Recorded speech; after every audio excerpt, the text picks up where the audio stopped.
How to transfer USDT from Bybit to Binance. So if you want to transfer USDT from Bybit to Binance, then just follow the steps.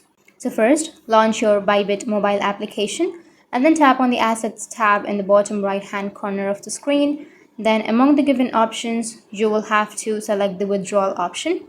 After that, in the search bar, you need to search for USDT. Then you'll be landed on this chain withdrawal option page where you have to fill out these details. First, you will have to provide the address and then the network or choose a chain type and the amount, like the raise amount. First, you will have to provide the deposit address or the QR code. So in order to get it, you'll have to launch your Binance mobile application and then you have to log into your account.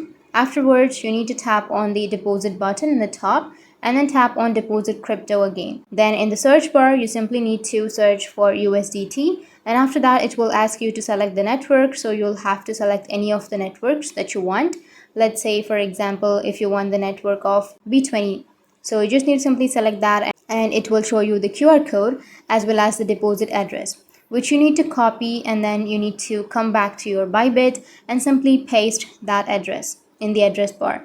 After that, in the network, you will have to select the same network that you have selected in the Binance. So we have to select in the Binance or the B20 network. So you'll have to select B20 and then in Bybit, enter the amount and then tap on withdraw, which is on the bottom right, and you will be able to transfer. So that's how you can transfer USDT from Bybit to Binance. And if you have any questions, feel free to comment below. Thanks for watching.